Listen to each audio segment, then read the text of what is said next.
All Night by Delmore Schwartz. I have been one acquainted with the night. Robert Frost.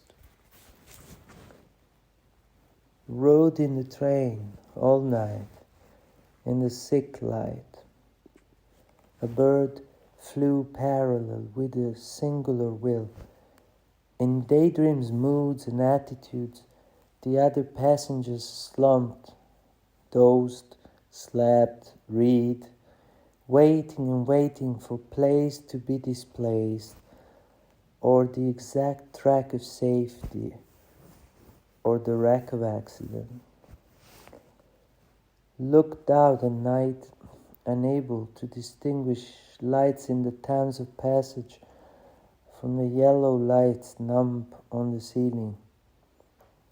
And a bird flew parallel and still as the train shot forth a straight line of its whistle forward on the taut track, piercing, empty, familiar. The bored center of this vision and condition looked and looked down through the sleek pages of the magazine, seeking the seen and the unseen, and his gaze fell down the well of the great darkness under the slick glitter, and he was only one among 8 million writers and readers. And all the while under his empty smile, the shaking drum of the long determined passage passed through him by his body, mimicked and echoed.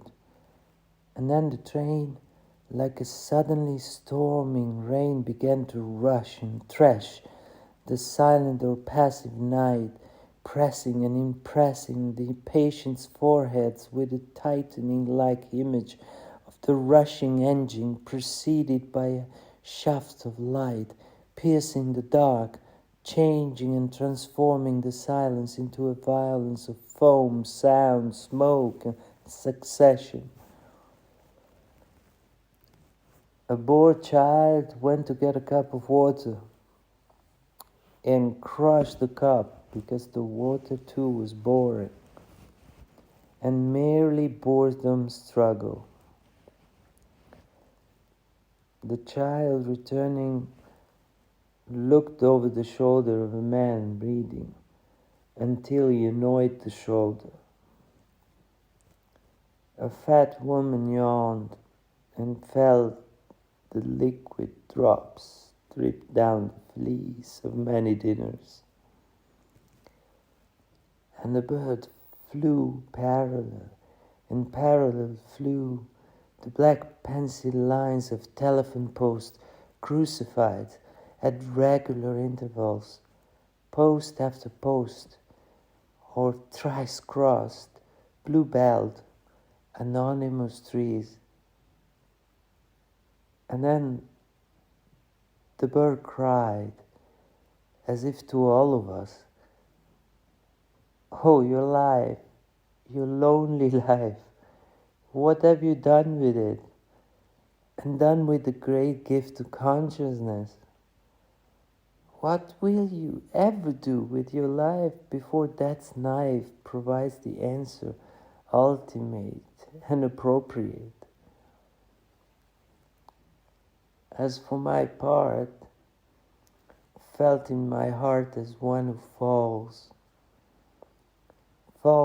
in a parachute, falls endlessly, and feel the vast draft of the abyss sucking him down, and endlessly helpless, falling, an appalled clown. This is the way the night passes by.